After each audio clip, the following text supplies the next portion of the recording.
महाविकास आघाडी असो किंवा महायुती, जागा वाटपाचा तिढा अद्याप काही दोनही बाजूने सुटलेला नाहीये। बैठकांवर बैठका होत आहेत। महायुतीकरता केंद्रीय गृहमंत्री अमित शहा हे महाराष्ट्र दौऱ्यावर सुद्धा आले। अगदी काल रात्री देखील बैठक झाली, आज सकाळी सुद्धा बैठक झाली। अद्यापही जागा वाटपाचा पेच हा कायम आहे। तर तिथं मवियाच्या देखील बैठकांवर बैठका होत आहेत। आता 9 तारखेला पुन्हा एक बैठक होईल। त्यामुळे आता नेमकं काय घडणार आहे आगामी काळात याकडे सगळ्यांचंच लक्ष आहे। पण अर्थात सद्य परिस्थिती मात्र जागा वाटपाचा पेच कायम आहे आणि हीच आज आपली स्टोरी ऑफ द डे आहे।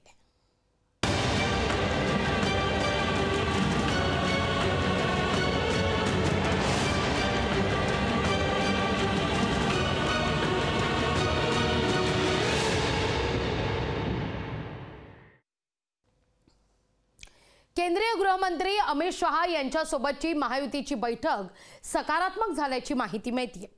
भाजप लोकसभेच्या 26 ते 28 जागा लढणार असल्याची माहिती समोर आली आहे।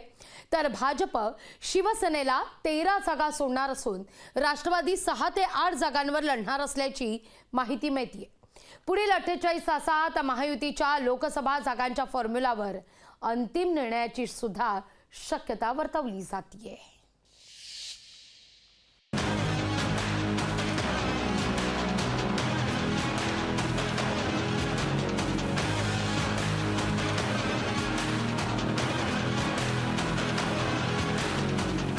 लोकसभा निवडणुकीकरता महायुतीचा फॉर्म्युला ठरला। भाजप 26 ते 28 जागा लढण्याची शक्यता। शिवसेना 13, राष्ट्रवादी 6 ते 8 जागा लढणार। लोकसभा निवडणुकीत महायुतीचा फॉर्म्युला काय असणार हे चित्र हळूहळू स्पष्ट होऊ लागले। केंद्रीय गृहमंत्री अमित शहांच्या उपस्थितीत महाराष्ट्रातल्या महायुतीच्या फॉर्म्युल्यावर शिक्कामोर्तब झाल्याचं सांगण्यात येत आहे। महायुतीत भाजप 26 ते 28 जागा लढण्याची शक्यता आहे। सूत्रांनी दिलेल्या माहितीनुसार ईशान्य मुंबई, दक्षिण मुंबई, उत्तर मुंबई, उत्तर मध्य मुंबई, उत्तर पश्चिम मुंबई, पुणे, धुळे, हिंगोली, जालना, चंद्रपूर, नागपूर, नंदुरबार, अकोला, सोलापूर, कोल्हापूर, भंडारा, गोंदिया, बीड, म्हाडा, गडचिरोली, भिवंडी, सांगली, सातारा, जळगाव, दिंडोरी, उस्मानाबाद, अमरावती, संभाजीनगर, ठाणे, सिंधुदुर्ग आणि नांदेड या जागांवर दावा केला आहे। सध्या शिवसेनेत आणि एकनाथ शिंदेंसोबत 13 खासदार आहेत। या 13 जागा शिवसेनेला सोडण्यात येणार आहेत, पण शिवसेनेचा 22 जागांवर दावा आहे। यामध्ये दक्षिण मुंबई, दक्षिण मध्य मुंबई, उत्तर पश्चिम मुंबई, ठाणे, रत्नागिरी, सिंधुदुर्ग, रायगड, मावळ, कल्याण, धाराशिव, छत्रपती संभाजीनगर, अमरावती, वाशिम, यवतमाळ, नाशिक, कोल्हापूर, शिरूर, हातकणंगले, परभणी, शिर्डी, रामटेक, बुलढाणा, पालघर आणि हिंगोली या जागांवर दावा केला आहे।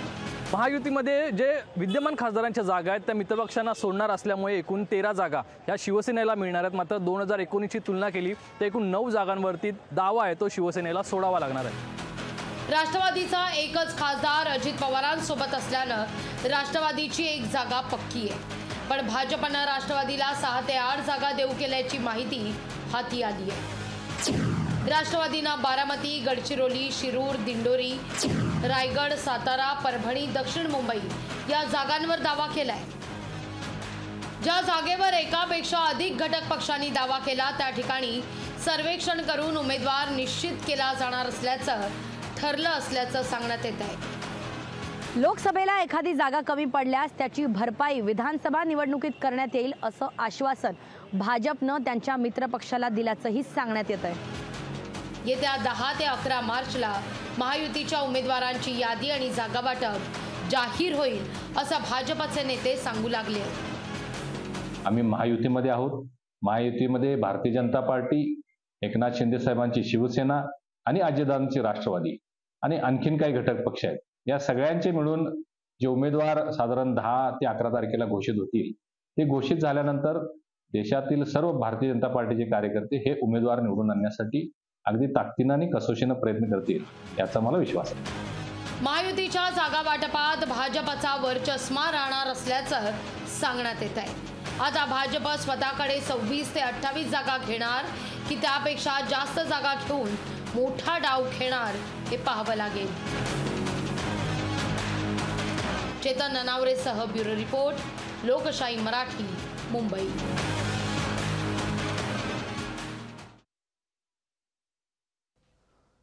तर तिथं महाविकास आघाडीची जागा वाटपासंदर्भात आज महत्त्वाची बैठक पार पडली. आजच्या बैठकीतही जागा वाटपासंदर्भात तोडगा काही निघालेला नाहीये.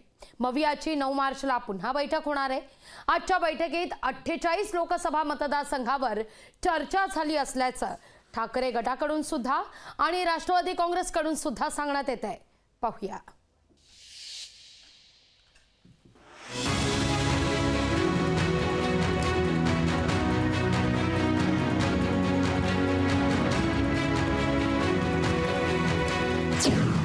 महाविकास आघाडीचं जागा वाटप अंतिम टप्प्यात.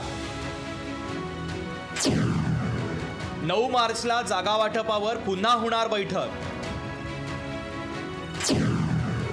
जागा वाटपावरून मतभेद नसल्याचा महाविकास आघाडीचा दावा. महाविकास आघाडीच्या जागा वाटपाची आणखीन एक बैठक मुंबईत पार पडली आहे. मुंबईतल्या या बैठकीला ठाकरे गट, पवार गट, काँग्रेस नेते आणि वंचितचे प्रकाश आंबेडकर उपस्थित होते. या बैठकीत 48 लोकसभा मतदारसंघांवर चर्चा झाल्याचा दावा संजय राऊतांनी केला. 48 जागांवर चर्चा झाली आणि ही चर्चा अत्यंत सकारात्मक झाली असं मी सांगतो. आजच्या बैठकीमध्ये काँग्रेस, राष्ट्रवादी आणि शिवसेनेमध्ये जागा वाटपासंदर्भात कोणतेही मतभेद नाहीत. एकाही जागेविषयी मतभेद नाही. या बैठकीत प्रकाश आंबेडकरांच्या सोबत वंचितचे प्रवक्ते सिद्धार्थ मोकळे हे देखील उपस्थित होते. त्यांनी या बैठकीत जागा वाटपासंदर्भात चर्चाच झाली नसल्याचा दावा केला. आज महाविकास आघाडीमधून आम्ही प्रमुख मंडळी बसलो होतो आणि वंचितचे माननीय बाळासाहेब आंबेडकरजी आले होते. त्यांच्याबरोबर अत्यंत समाधानकारक अशी चर्चा आमची झालेली आहे. जागांचा काही फॉर्म्युला नाही, त्याबरोबर झालेली चर्चा अत्यंत समाधानकारक आहे. काँग्रेस नेत्यांनी मात्र बैठकीत सकारात्मक चर्चा झाल्याचा दावा केला. आज या बैठकीमध्ये जे गेल्या वेळेपासून काही मुद्दे अचर्चित राहिलेले आहेत ते मुद्दे पुढे आणण्याचा प्रयत्न झाला. मात्र त्या मुद्द्यांवर आजच्याही बैठकीमध्ये कुठलीही चर्चा होऊ शकलेली नाहीये. महाविकास आघाडीचं ठरलंय असं वाटत असताना वंचितच्या या दाव्यानं मात्र त्यांच्यात अजून काहीच ठरलेलं दिसत नाहीये. त्यामुळे वंचित अजूनही महाविकास आघाडीच्या कुंपणावर असल्याचं अधोरेखित होऊ लागलंय. ज्योत्स्ना गंगणेसह स्वप्नील जाधव, लोकशाही मराठी, मुंबई.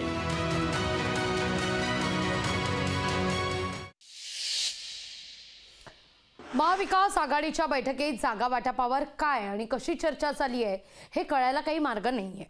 वंचितच्या प्रवक्त्यांनी जागा वाटपाचा तिढा कायम असल्याचा दावा केलाय. प्रकाश आंबेडकरांनी मात्र बैठकीतून प्रसन्न मुद्रेनं बाहेर पडत माध्यमांनाच कोड्यात टाकलंय.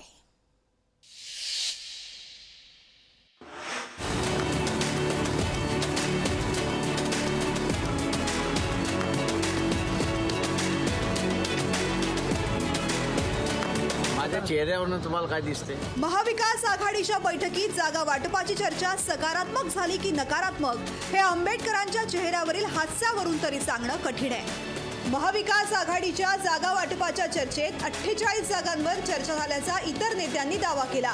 पण कोणती जागा कुणाला सोडायची यावर मात्र कोणीही काहीही बोललं नाही. प्रकाश आंबेडकरांनी या बैठकीत मविया त्यांच्या सोबत नसल्याचं सांगितलंय. बाळासाहेब म्हणाले की मी आघाडी सोबत आहे, पण मला असं वाटतं की आघाडीच माझ्या सोबत नाहीये. ही अतिशय म्हणजे मनाला लागणारी गोष्ट होती. बाळासाहेबांनी ही आघाडी व्हावी आणि ती शेवटपर्यंत टिकून राहावी, भाजपचा पराभव या आघाडीने करावा यासाठी म्हणून बाळासाहेब म्हणाले की हवं असेल तर माझी अकोल्याची जागा मी द्यायला तयार आहे, मात्र तुम्ही काहीतरी बोला. बैठकीत आक्रमक झालेल्या प्रकाश आंबेडकरांनी बाहेर येऊन हसत हसत प्रतिक्रिया दिली आहे. त्यांची दिलेली प्रतिक्रिया आणखीन गोंधळात टाकणारी होती. आमचा अजून त्याच्यामधलं मी असलं अजून त्याच्यामध्ये काहीही हे नाही आहे. नेक्स्ट मीटिंगमध्ये सगळ्या गोष्टी ठरतील असं. सकारात्मक चर्चा झाली. माझ्या चेहऱ्यावरून तुम्हाला काय दिसते? माझ्या चेहऱ्यावर वंचितच्या जागांवर चर्चा झाली नाही, पण पवार गट, ठाकरे गट आणि काँग्रेसच्या जागांवरती चर्चा झाल्याचा दावा जितेंद्र आव्हाडांनी केलाय. प्रकाश आंबेडकरांनी बोट ठेवावं, ती जागा वंचितला सोडण्याची तयारीही मवियानं दाखवली आहे. बैठकीत वंचितला 3 जागा देण्याचा काय प्रस्ताव आहे? 3ही पक्षांकडून एक एक सीट द्यायचा कसं? असा अजिबात कुठे प्रस्ताव दिलेला नाही. आम्ही त्यांना सांगितलं की तुम्ही सांगा. आम्ही सांगितलं त्यांना तुम्ही बोट ठेवा, ती जागा तुम्हाला, तुम्ही बोट ठेवा. प्रकाश आंबेडकरांच्या चेहऱ्यावरचं हसू आणि वंचितच्या प्रवक्त्यानं सांगितलेला बैठकीचा वृत्तांत यात जमीन आसमानाचा फरक आहे. त्यामुळे आज तरी प्रकाश आंबेडकरांच्या चेहऱ्यावरील भाव ओळखण्यात माध्यमांना यश आलेलं नाही असंच म्हणावं लागेल. स्वप्नील जाधव आणि भूषण शिंदेसह ज्योत्स्ना गंगणे, लोकशाही मराठी, मुंबई.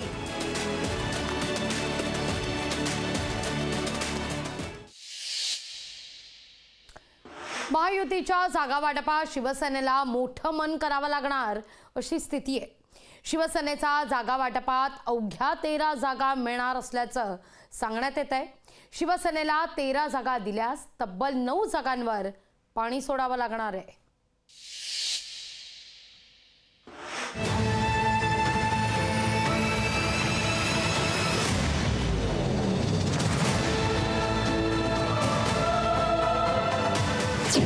शिवसेनेच्या जागांवर भाजपचा डोळा.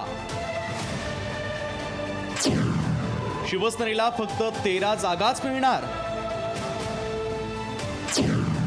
9 जागा भाजप आणि मित्रपक्ष घेणार. लोकसभा निवडणुकीच्या जागा वाटपात शिवसेनेला नमती भूमिका घ्यावी लागणार अशी चिन्ह आता दिसू लागली आहे. शिवसेनेनं 2019च्या निवडणुकीत 22 जागा लढवल्या होत्या, पण यावेळी शिवसेनेला अनेक जागांवर पाणी सोडावं लागण्याची शक्यता आहे. महायुतीच्या जागा वाटपात एकनाथ शिंदेंसोबत असलेल्या 13 जागा पुन्हा देणार असल्याचं सांगण्यात आलंय. या 13 जागांमध्येही 1-2 जागांवर शिवसेनेला पाणी सोडावं लागणार आहे. उत्तर पश्चिम मुंबई, यवतमाळ आणि नाशिक या 3 ठिकाणाचे खासदार सध्या शिवसेनेसोबत आहेत. मात्र या 3 लोकसभेच्या जागा शिवसेनेसाठी सुटतील का, याबाबत मात्र साशंकता व्यक्त केली जात आहे. शिवसेनेचे परंपरागत मतदारसंघही शिवसेनेकडे राहतील की नाही याची शाश्वती राहिलेली नाहीये. रत्नागिरी, सिंधुदुर्ग, संभाजीनगरची जागा शिवसेनेकडे राहणार नाही हे आता जवळपास स्पष्ट झाल्याचं सांगितलं जात आहे. तरीही शिवसेना नेते उसना आणून दावा कायम असल्याचं सांगतायत. ही जागा महायुती म्हणून शिवसेना लढवणार आहे आणि शिवसेना एकनाथ शिंदे साहेबांच्या आशीर्वादानं, बाळासाहेब ठाकरे साहेबांच्या आशीर्वादानं, जनतेच्या आशीर्वादानं ही जागा महायुतीची निवडून येणार आहे. नरेंद्र मोदी साहेबाला पंतप्रधान करण्यासाठी एक हक्काचं मतदान दिल्लीत आपलं असलं पाहिजे, अशा पद्धतीनं इथला खासदार निवडून येणार. सोडाव्या लागणाऱ्या जागांवरून ठाकरे गटानं शिवसेनेवर जोरदार निशाणा साधला. संभाजीनगरची जागा आम्ही लढत आहोत. शिवसेना, खरी शिवसेना आम्ही लढणार आणि आम्ही जिंकणार. आता ही जी काय त्यांची अमित शहाने निर्माण केलेली गँग आहे, वेगळी टोळी, त्यांच्याकडून जर जागा त्यांनी काढून घेतली असेल तर त्याच्याशी आमचा काय. महायुतीच्या जागा वाटपात शिवसेनेलाच मन मोठं करावं लागणार असं स्पष्ट चित्र दिसू लागलंय. मनाचा मोठेपणा ठेवून शिवसेनेला जवळपास 9 जागांवर पाणी सोडावं लागणार हे आता स्पष्ट झालंय.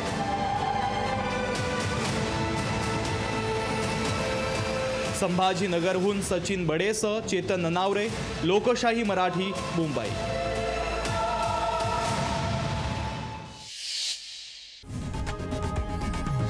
लोकशाही मराठी, ऐका, पहा, जागरूक रहा.